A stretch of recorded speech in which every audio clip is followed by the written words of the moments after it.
সবই থাকে নসিবে আপনি আপনি আসিবে। যেই বিএনপির নেতা কর্মীদের জন্য গত 15 বছর লড়াই করলাম তারা আমাকে এখন ধাক্কা দেয়। এখন বাংলায় একটা কথা আছে, সুসময়ে বাহবা বন্ধু কত হয়, দুঃসময়ে হায় হায় কেউ কারো নয়। রাজনীতিতে ত্যাগ আর সংগ্রামের কি কোনোই দাম নেই? দলের দুর্দিনে যারা রাজপথে নিজেদের রক্ত ঝরিয়েছেন, প্রতিবাদের আগুনে পুড়ে হয়েছেন খাঁটি সোনা, ভালো সময়ে এসে তারাই কেন ছিটকে পড়েন? আসন্ন ত্রয়োদশ জাতীয় সংসদ নির্বাচন সামনে রেখে আরও 36 আসনের প্রার্থী তালিকা ঘোষণা করেছে বিএনপি। তবে এবারও মনোনয়ন দেওয়া হয়নি বিএনপির সহ আন্তর্জাতিক বিষয়ক সম্পাদক রুমিন ফারহানাকে। যদিও তার জেলার ব্রাহ্মণবাড়িয়া 2 ও ব্রাহ্মণবাড়িয়া 6 আসনে বিএনপি কোনো প্রার্থী দেয়নি। তবে গুঞ্জন রয়েছে বাদ রাখা 28 আসন শরিক দলের জন্য বরাদ্দ রাখা হয়েছে। এদিকে প্রথম দফায় বিএনপির মনোনয়ন তালিকায় ব্যারিস্টার রুমিন ফারহানার নাম না থাকায় নেট দুনিয়া থেকে শুরু করে রাজনৈতিক অঙ্গনেও চলছিল নানা আলোচনা। ধারণা করা হচ্ছিল দ্বিতীয় দফা এই বিএনপি নেত্রীর মনোনয়নের বিষয়ে দল চূড়ান্ত সিদ্ধান্ত জানাবে। তবে এবারও তার নাম না আসায় শুরু হয়েছে নানা জল্পনা। প্রশ্ন উঠেছে, শেষ পর্যন্ত যদি রুমিন ফারহানার আসন শরিক দলকে বরাদ্দ দেওয়া হয় তাহলে কি পদক্ষেপ নেবেন রাজনৈতিক অঙ্গনে সুবক্তা হিসেবে পরিচিত পাওয়া এই বিএনপি নেত্রী? দর্শক, আবারও মনোনয়ন থেকে বঞ্চিত করা হয়েছে ব্যারিস্টার রুমিন ফারহানাকে।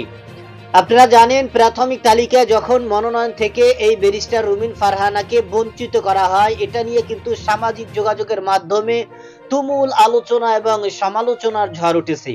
কারণ এই ব্যারিস্টার রুমিন ফারহানা তিনি দলের করুণ পরিণতির সময় দলের পাশে ছিল এবং দুর্দিনের সময় তিনি এই দলের পাশে ছিল এবং দীর্ঘ 18 বছর তিনি দলের জন্য কষ্ট করেছেন, যা তিনি নিজেই স্বীকার করেছেন।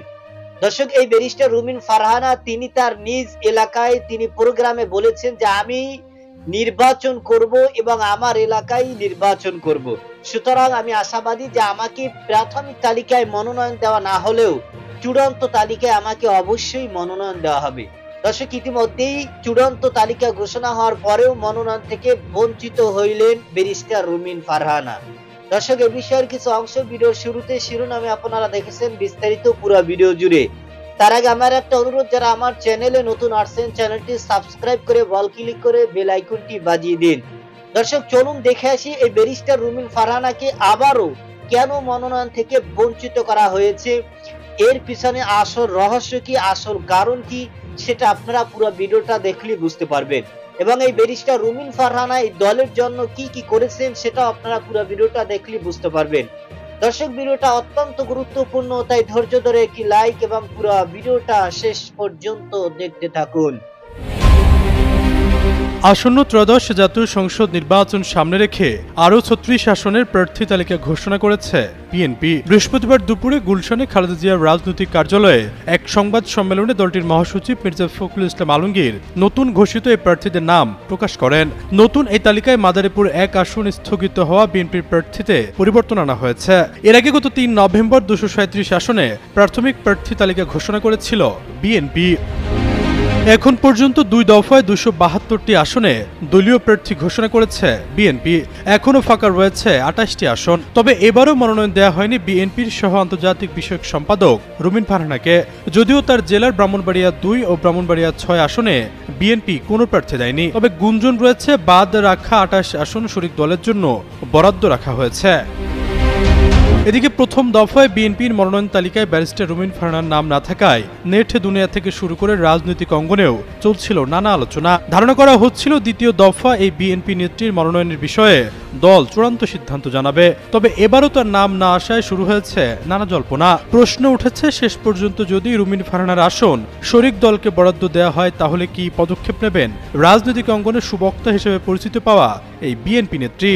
সম্প্রতি এক টিভি টক শোতে নির্বাচনে অংশগ্রহণ ও মনোনয়ন না পাওয়া ইস্যুতে রুমিন ফারহানা বলেন, মনোনয়ন না পেলেও তিনি মাঠ ছাড়বেন না। জনগণ চাইলে তাকে নির্বাচন করতেই হবে। এখন সেটা হাঁস মার খাই করি আর শীষ মার খাই করি সেটা বড় বিষয় নয়। মানুষ কি বলছে সেটা আমাকে প্রতি সেকেন্ডে শুনতে হবে। মনোনয়ন বঞ্চিতদের বিক্ষোভ সম্পর্কে তিনি বলেন, তাদের এই আবেগকে সম্মান করতে হবে। এই নেতাকর্মীদের জন্য একজন মনোনয়ন প্রত্যাশী 1 নম্বর, 2 নম্বর, 3 নম্বরে চলে আসেন। এত নেতাকর্মীরা ভালোবাসে নেতাকর্মীদের ত্যাগ, নেতাকর্মীদের শ্রম, নেতাকর্মীদের ঘামেই কিন্তু আমরা এত দূরে আসি যে আমরা মনোনয়নটা প্রত্যাশা করতে পারি। দলীয় সূত্র মতে ব্রাহ্মণবাড়িয়া ২ আসনে জাতীয় সংসদ নির্বাচনের প্রতিদ্বন্দ্বিতা করতে চান রুমিন ফারহানা। তার বাড়ি বিজয়নগর উপজেলার বুধস্তি ইউনিয়নের ইসলামপুর গ্রামে। বর্তমানে তিনি সরাইল উপজেলার শাহবাজপুর গ্রামের বাসিন্দা। গত সরকারের আমলে গঠিত বিজয়নগর উপজেলাটি একসময় ছিল ব্রাহ্মণবাড়িয়া সদর উপজেলার অধীনে। তখন এলাকাটি ছিল ব্রাহ্মণবাড়িয়া ২ আসনের অন্তর্গত। বর্তমানে পুরো বিজয়নগর উপজেলাটি ব্রাহ্মণবাড়িয়া ৩ আসনে অন্তর্ভুক্ত হয়েছে। ১৯৭৩ সালের নির্বাচনে এই আসন থেকে রুমিন ফারহানার বাবা অলি আহাদ নৌকার প্রার্থী তাহের উদ্দিন ঠাকুরের সঙ্গে প্রতিদ্বন্দ্বিতা করেছিলেন। তখন তাহের উদ্দিন ঠাকুর নির্বাচিত হয়েছিলেন। আসন্ন ত্রয়োদশ জাতীয় সংসদ নির্বাচনকে সামনে রেখে দ্বিতীয় দফায় ৩৬ আসনে প্রার্থী ঘোষণা করেছে বিএনপি। প্রথম দফার মতো এবারও বেশ কিছু চমক রয়েছে তাদের প্রার্থী তালিকায়। দলে যোগ দিয়েই মনোনয়ন পেয়েছেন আওয়ামী লীগের সাবেক অর্থমন্ত্রী শাহ এম এস কিবরিয়ার ছেলে রেজা কিবরিয়া। তবে মনোনয়ন তালিকায় নাম নেই জুলাই শহীদ মুগ্ধর ভাই স্নিগ্ধের। বিএনপির আলোচিত ও সমালোচিত নেত্রী রুমিন ফারহানা দ্বিতীয় দফাতেও মনোনয়ন পাননি। বৃহস্পতিবার 3:45 রাজধানীর গুলশানে বিএনপি চেয়ারপারসনের কার্যালয়ে আয়োজিত এক সংবাদ সম্মেলনে দলের মহাসচিব মির্জা ফখরুল ইসলাম আলমগীর প্রার্থীর নাম ঘোষণা করেন। এর আগে গত ৩ নভেম্বর দলটির ২৩৭ আসনে বিএনপি তাদের প্রার্থীর নাম ঘোষণা করেন। এখনও বিএনপির ২৮ আসনের মনোনয়ন বাকি। এগুলো শরিকদের জন্য রাখা হয়েছে বলে ধারণা করা হচ্ছে। এদিকে এবারও তালিকায় নেই বিএনপির সহ আন্তর্জাতিক বিষয়ক সম্পাদক রুমিন ফারহানা। যদিও রুমিন ফারহানা প্রার্থী তালিকায় না থাকলেও তার জেলার ব্রাহ্মণবাড়িয়া ২ ও ব্রাহ্মণবাড়িয়া ৬ আসনে বিএনপি এখনো প্রার্থী দেয়নি। আমি ব্রাহ্মণবাড়িয়ার সন্তান, আমি ব্রাহ্মণবাড়িয়া থেকে নির্বাচন করব।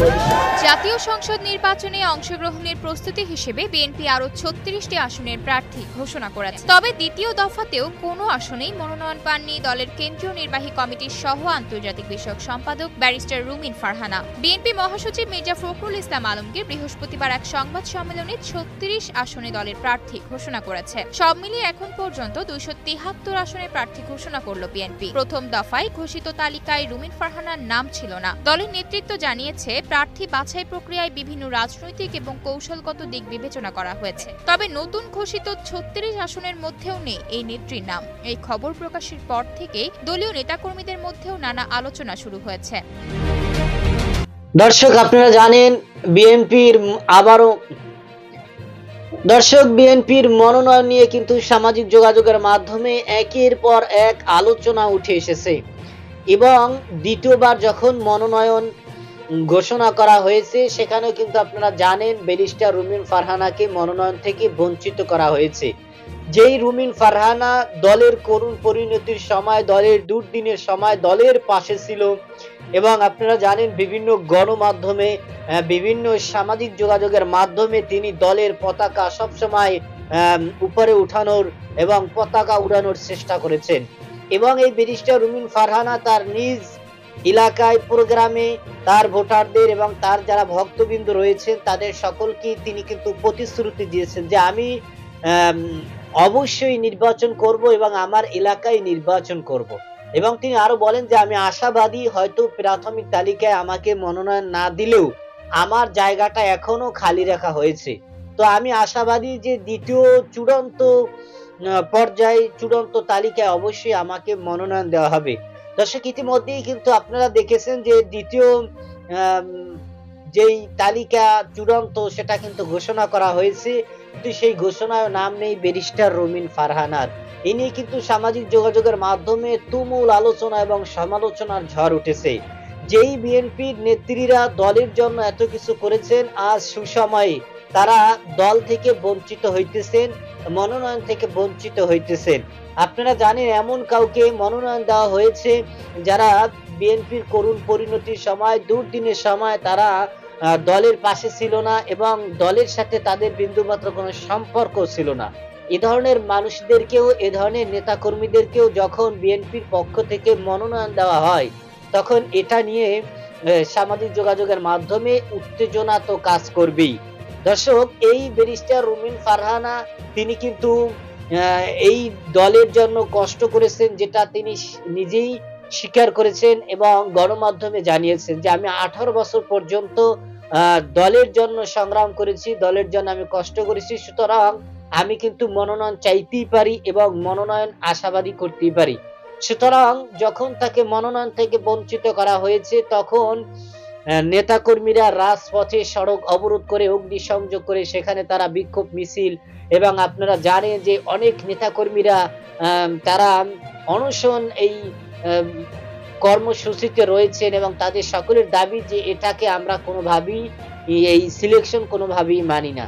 দর্শক, এ নিয়ে কিন্তু সামাজিক যোগাযোগের মাধ্যমে উত্তেজনা একের পর এক কাজ করতেছে এবং এই ব্যারিস্টার রুমিন ফারহানার যারা ভক্তরা রয়েছেন তারা কিন্তু এ বিষয়ে কথা বলছেন এবং তারা সকলের দাবি যে আমাদের ব্যারিস্টার রুমিন ফারহানার নেত্রীকে অবশ্যই মনোনয়ন দিতে হবে, তা না হলে আমরা এই সিলেকশন এই নির্বাচন কোনোভাবেই মানি না এবং আমরা এই দল থেকে চিরতরে দূরে সরে যাব, এই দলের সাথে আমাদের কোনো সম্পর্কই থাকবে না।